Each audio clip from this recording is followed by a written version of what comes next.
Good morning sa lahat. Tara, basa na tayo ng ating libro guys. Magandang balita, Biblia. Today is 9 March 2024. Nandito tayo sa Aklatang Awit, Chapter 89. Panalangin sa panahong nagkakagulo ang bansa. Isang maskil ni Eta na mula sa angka ni Israel. Awit Chapter 89 verse 1. Basa na guys. Pakisabayan ako ng basa. Awit chapter 89 verse 1. Pag-ibig mo, Yahweh, na di nagmamaliw, ang sa tuwi-tuwi na'y aking aawitin, ang katapatan mo'y laging sasambitin. Verse 2. Ang iyong pag-ibig walang katapusan, sintatag ng langit ang iyong katapatan. Verse 3. Sabi mo, O Yahweh, isang kasunduan ang iyong ginawa kay David mong hirang, at ito ang iyong pangakong iniwan. Verse 4. Isa sa lahi mo'y laging maghahari, ang kaharian mo ay mamamalagi sila. Verse 5, nagpupuri silang nilikha sa langit ang iyong ginaway. Siyang binabanggit, ang katapatan mo, Yahweh, ay inaawit. Awit chapters 89 verse 6. O Yahweh, makapangyarihan sa lahat, sinong kaparis mo doon sa itaas? Mga nilalang doon sa kalangitan, kay Yahweh ba sila ay maipapantay?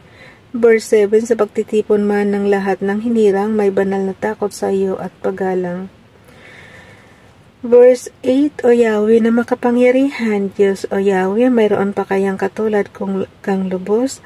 Sa kapangyarihan ay tunay na puspos, kadaklian mo'y sadyang lubos-lubos. Verse 9, sumusunod sa iyo, dagat mang mabangis, alon mang malaki, napapatahimik. Verse 10, iyang dambuhalang kung tawagi Rahab ay iyong dinurog sa taglay mong lakas. Lahat mong kaaway ay iyong winasa, kapangyarihan mo'y ubod ng lakas. Awit chapter 89 verse 11, sa iyo ang langit, sa iyo ang lupa, ang buong daigdig, ikaw ang may likha. Lahat ng narooy sa iyo nagmula. Verse 12, timog at hilaga, ikaw ang naglagay, bundok Hermot Tabor ay nag-aawitan, nagpupuri sila sa iyong pangalan. Awit chapter 89 verse 13, ang taglay mong lakas at kapangyarihan ay walang kaparis, di matatawaran. Verse 14, ang kaharian mo ay makatarungan sa ligang matuwid. Ang pinagtayuan, wagas na pag-ibig at ang katapatan, ang pamamahala mong ginagampanan. Awit chapter 89 verse 15, mapalad ang taong sa iyo'y sumasamba, sa pagsamba nila inaawitan ka, at sa pag-ibig mo'y namumuhay sila. Verse 16, sa buong maghapon ikay pinupuri, ang katarungan mo'y isiyang sinasabi. Verse 17, ang tagumpay namin ay iyong kaloob, dahilan sa iyong kagandahang loob. Verse 18, sapagkat si Yahweh ang aming sanggalang, ang aming hari ay siya ang humirang, banal ng Israel, siya ay aming sandigan. Ang pangako ng Diyos kay David. Awit chapter 89 verse 19, noon pa mang una sa mga lingkod mo, ikay nagsalita, sa pangitaing ipinakitay, ito ang badya. Aking pinutungan ang isang dakila na aking pinili sa gitna ng madla. Verse 20, ang piniling lingkod na ito'y si David, aking binuhusan ng banal na langis. Verse 21, kaya't palagi ko siyang gagabayan at siya bibigyan ko ng kalakasan. Verse 22, di siya malulupig ng kanyang kaaway, ang mga masamay di magtatagumpay. Verse 23, aking dudurugin sa kanyang harapan silang namumuhi na mga kaaway. Verse 24, ang katapatan ko at pag-ibig na wagas ay iuukol ko't aking igagawan, at magtatagumpay siya oras-oras. Verse 25, mga kahari ay kanyang masasakop, dagat na malawak at malaking ilog. Verse 26, ako'y tatawaging ama niya't Diyos, tagapagsanggalang niyang manunubos. Verse 27, gagawin ko siyang panganay at hari, pinakamataas sa lahat ng hari. Verse 28, ang aking pangako sa kanya iiral at mananatili sa aming kasunduan. Verse 29, laging maghahari ang isa niyang angkan, sintatag ng langit, yaong kaharian. Verse 30, kung ang mga anak niya ay susuway at ang aking utos ay di igagalang. Verse 31, kung ang aking aral ay di papakinggan at ang kautos ay hindi iingatan. Verse 32, kung gayon darana sila ng parusa dahil kasamaan ang ginawa nila, sila'y hahampasin sa ginawang sala. Awit chapter 89 verse 33, ngunit ang pangako'y pag-ibig kay David. Ngunit ang pangako't pag-ibig kay David ay di magbabago, hindi mapapatid. Verse 34, ang tipan sa kanya di ko sisirain, ni isang pangako'y di ko babawiin. Verse 36. Verse 35 pala guys. Nakasalamin ako, labo pa rin. No? Ang font size ba ng Bible nitong mga text, parang nasa size 5 lang yata ito. Verse 35, sa aking kabanalan ipinangako ko kay David ay hindi magsisinungaling. Verse 36, lahit trono niya ay hindi magwawakas hanggang mayroong araw tayong sumisikat. Verse 37, katulad ng buwan na hindi lilipas, matatag na tanda doon sa itaas sila.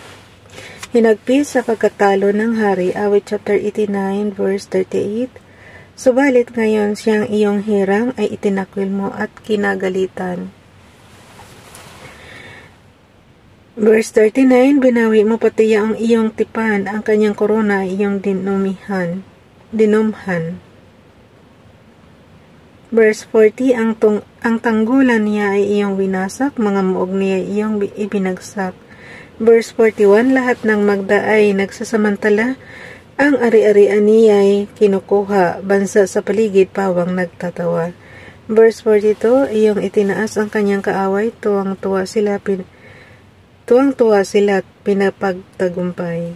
Verse 43, ang sandata niya ay nawala ng saysay, binigaw mo siya sa kanyang paglaban. Verse 44, sorry guys, sobrang haba talaga nito. Verse 44, yaong kanyang trono at ang sitrong hawak, inalis sa kanya at iyong ibinagsak. Verse 45, sa iyong ginawa ay nagmukhang matanda, sa kanyang sinapit sila'y napahiya sila. Okay guys, nandito tayo sa Awit chapter 89 verse 46, panalangin upang iligtas ng Diyos. Awit chapter 89 verse 46, hanggang kailan pa ba mukha'y itatago? Wala na bang wakas, tindi ng galit mo?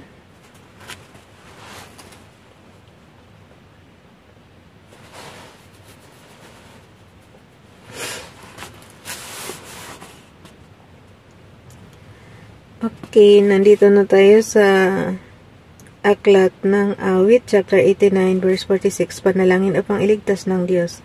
Awit, chapter 89, verse 46, hanggang kailan pa ba mukha'y itatago? Wala na bang wakas, tindi ng galit mo? Verse 47, alam mo, O Yahweh, ang buhay ng tao ay maikli lamang sa balat ng mundo, papanaw na lahat silang nilikha mo.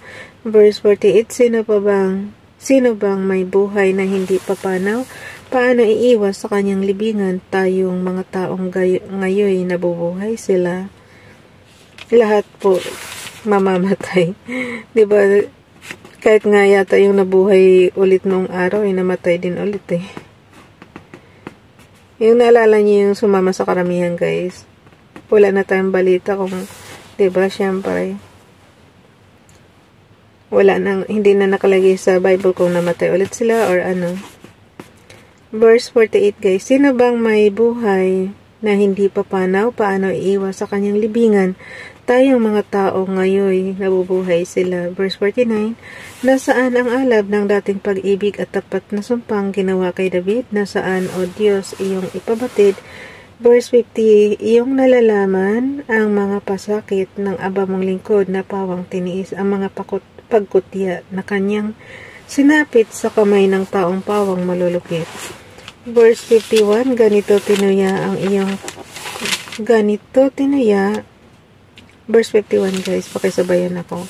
Awit chapter 89 verse 51, ganito tinuya ng iyong kaaway ang piniling haring, saan may inuyan. Awit chapter 89 verse 52, last verse na ito. Si Yahweh ay ating purihin magpakailanman. Amin. Amin. Ika-4 na, bukas na ito guys.